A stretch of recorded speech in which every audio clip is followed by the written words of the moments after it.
दोस्तों, आज के दौर में प्रेम प्रसंग होना बेहद ही आम बात है।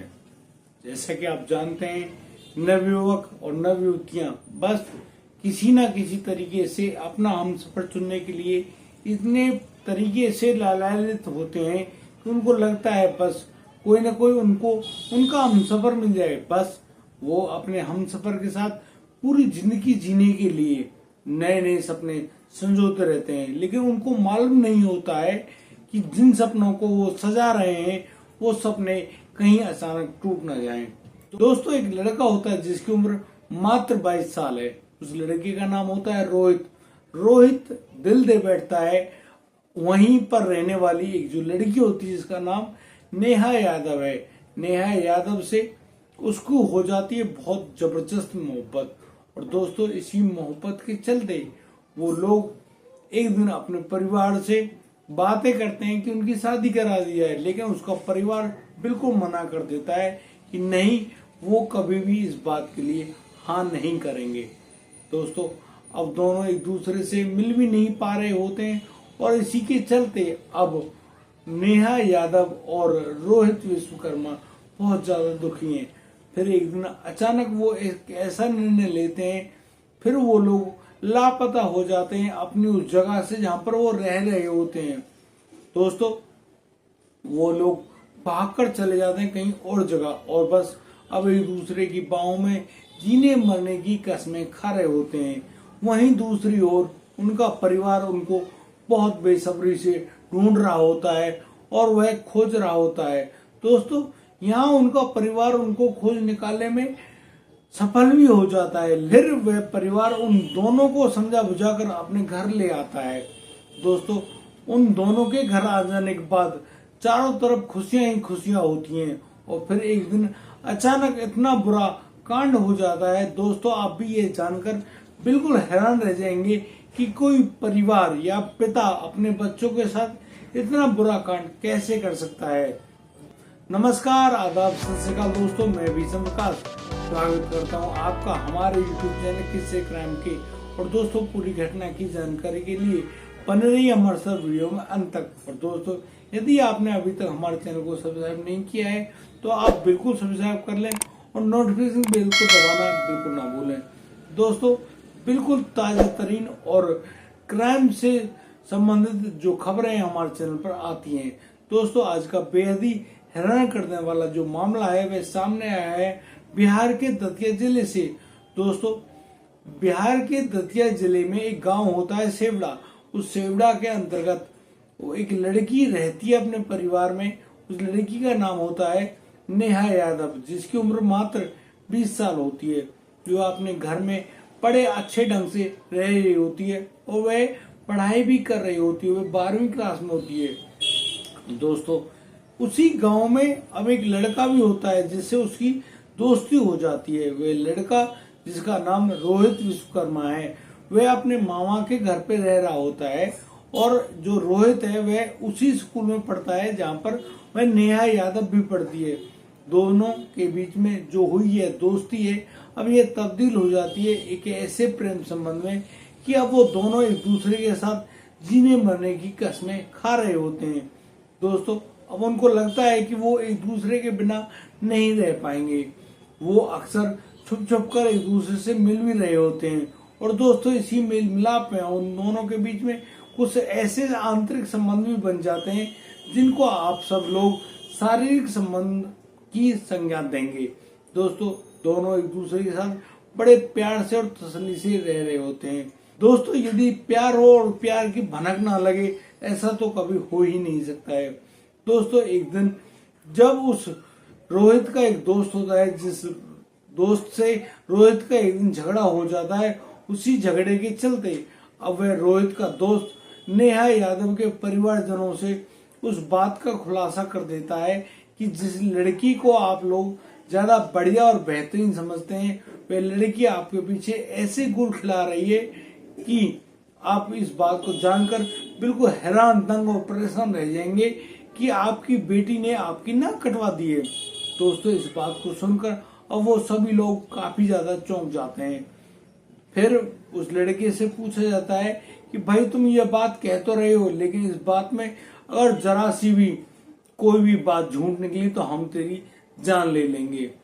दोस्तों यहाँ पर वह जो रोहित का दोस्त है वह कह देता है इस बात को कि तुम जानते हो मैं रोहित का बहुत अच्छा दोस्त हूँ, और ये रोहित कोई और नहीं तुम्हारी बेटी का ही आशिक है। वो दोनों एक दूसरे से बहुत ज्यादा प्रेम करते हैं और अक्सर स्कूल में मिलते जुलते रहते हैं।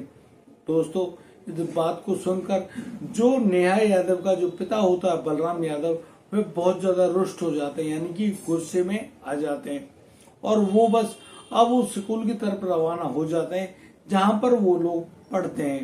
दोस्तों जब बलराम यादव उस स्कूल में पहुंचता है तो वह पाता है कि उसकी बेटी क्लासरूम में मौजूद नहीं है।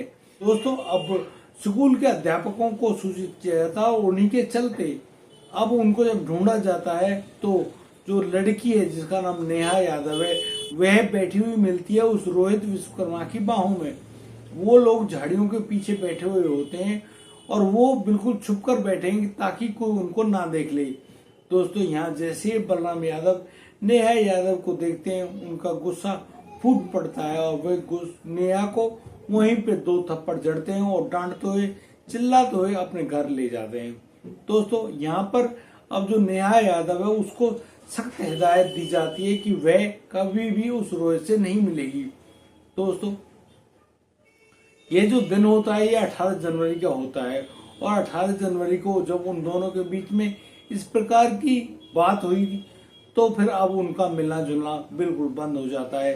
दोस्तों उस नेहा यादव का स्कूल आना भी बंद हो जाता है। अब वो दोनों एक दूसरे से नहीं मिल पा रहे होते, उनके दिलों में बहुत ज्यादा टीस उठ रही होती है। इसी बात के चलते अब एक दिन वह रोहित जो होता है वह नेहा के घर की तरफ जाता है और इशारों में उससे बोलता है कि आज शाम को तुम मिलने के लिए मुझे उस दुकान पर मिलना। दोस्तों अब दिन आता है 21 जनवरी का। 21 जनवरी की शाम को अब जो नेहा यादव है वह अपने आशिक रोहित विश्वकर्मा के दिए गए निर्देशों के अनुसार अब अपने घर से अपने कपड़े और कुछ सामान ले आती है। और दोस्तों रोहित भी अपने कुछ कपड़ों को लेकर बैग में रखकर 21 जनवरी की रात को अपने गांव सेवड़ा से लापता हो जाते हैं। दोस्तों उनके बहुत ज्यादा ढूंढने की कोशिश की जाती है लेकिन वो कहीं पर भी नहीं मिलते हैं। दोस्तों उन दोनों के फोन भी स्विच ऑफ होते हैं। अब उन परिवारजनों को कोई भी जानकारी नहीं है कि वो लोग कहाँ पे गए हैं। दोस्तों अब जो रोहित है वह अपनी प्रेमिका नेहा यादव को लेकर सीधा पहुंच जाता है राजस्थान के जयपुर में, और वहां पर वह उसके साथ रह रहा होता है। दोस्तों मैं अब आपको बता दूं कि जो बलराम यादव है नेहा यादव का पिता, वह उस रोहित के दोस्त को ही ढूंढ रहा होता है और अब उस दोस्त से पूछ रहा होता है कि तुम्हें अवश्य पता होगा कि वो लोग कहाँ पर जाने वाले हैं। दोस्तों रोहित का जो दोस्त होता है वह बिल्कुल मना कर देता है कि उसको इसके बारे में कोई भी जानकारी नहीं है। दोस्तों जो बलराम यादव है वह काफी अपराधी प्रवृत्ति का आदमी है और वह अपने जो गुप्तचर होते हैं उनसे कहलवाता है, ढूंढवाता है कि वो लोग कहाँ पर हैं, और 7 फरवरी को उनको जानकारी मिलती है कि वो लोग नेहा यादव और जो रोहित है वह अभी जयपुर में ही मौजूद हैं।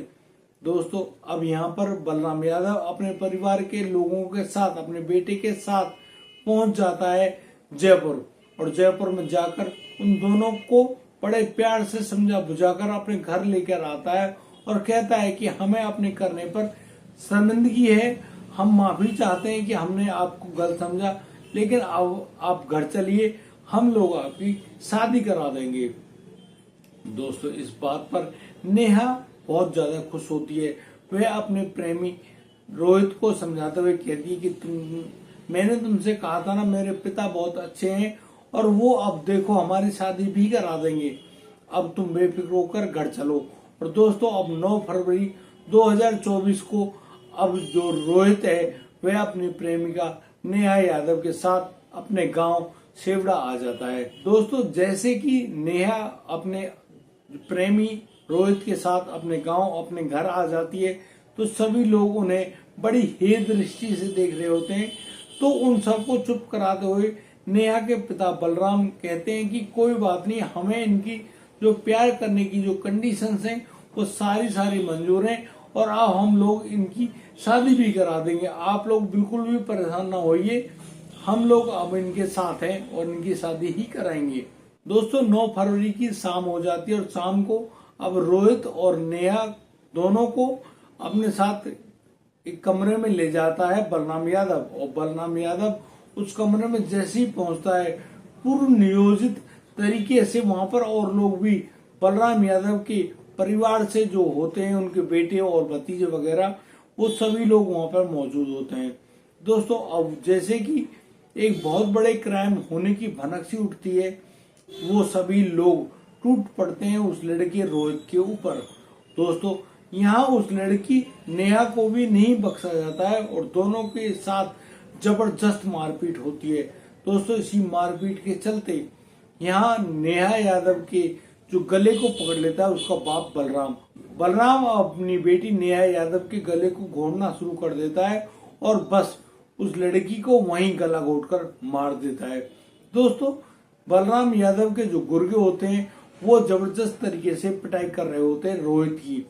दोस्तों रोहित यहाँ अधमरी कंडीशन में जमीन में पड़ा हुआ होता है। इतने में बलराम यादव, जिसका गुस्सा बिल्कुल भी शांत नहीं हो रहा होता है, वह अपने पीछे से अपने पास जो रखे हुए उस देसी कट्टे को निकालता है और फिर उसकी एक गोली जो होती है उसको उस लड़के रोहित के सीने में दाग देता है। दोस्तों जैसे ही उस लड़के के सीने में गोली लगती है, रोहित वहीं पर तड़प कर अपनी जान गंवा देता है। दोस्तों बलराम यादव और उसके गुर्गे अब उन दोनों की लाश को उठाकर खेतों में फेंक आते हैं। दोस्तों सुबह जब लोग अपने खेतों में खेती बाड़ी करने के लिए जाते हैं तो वो लोग देखते हैं कि एक लड़की और एक लड़का की लाश पड़ी हुई है। दोस्तों भगवापुर थाने की पुलिस को जब उस मौका वारदात पे बुलाया जाता है तो फिर पुलिस को 2 सब बरामद होते हैं, जिनमें एक लड़का और एक लड़की होते हैं। जब ग्रामीणों से उनकी शिनाख्त कराई जाती है तब जाकर पुलिस को पता चलता है कि एक लड़का जिसका नाम रोहित विश्वकर्मा है और वह लड़की जिसका नाम नेहा यादव है। अब पुलिस दोनों शवों को अपने कब्जे में लेते हुए सरकारी अस्पताल में भर्ती कराते हैं और यहाँ उनका पोस्टमार्टम हो रहा होता है। दोस्तों अब पुलिस को पता चलता है कि इन दोनों की हत्या करने में हो ना हो इसके पिता बलराम यादव का ही हाथ होगा, क्योंकि बलराम खुद एक आपराधिक प्रवृत्ति का आदमी भी है।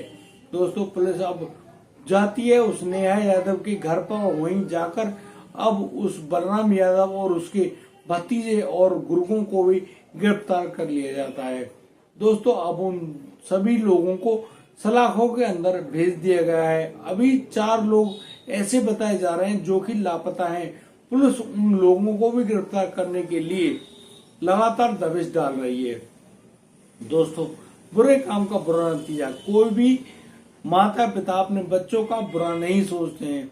यदि आप लोग अपने माता पिता की सहमति के बिना ऐसे प्रेम संबंधों के चक्कर में पड़ जाते हैं तो फिर आपको बुरे परिणामों से 2-4 होना ही पड़ेगा। दोस्तों उस लड़की और लड़का का सिर्फ यही दोष था कि उन्होंने अपने परिवार की सहमति के बिना एक दूसरे से प्रेम संबंध जो बना लिए थे और उसी के चलते उनको इस प्रकार की दर्दनाक मौत का सामना करना पड़ा। दोस्तों यह इस प्रकार के जो बातें हैं ये बेहद ही बुरी हैं। दोस्तों हमारा प्रयास यही है कि आप इस प्रकार की सभी घटनाओं से दूर रहें। दोस्तों यह बहुत बुरा क्राइम है और इसका नतीजा सिर्फ जेल में जाकर ही खत्म होता है।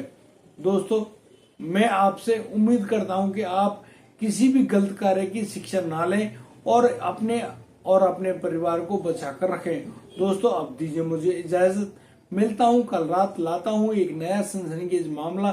तब तक के लिए आप बढ़िया रहें, बेहतरीन रहें, अपना और अपनों का ख्याल रखते रहें।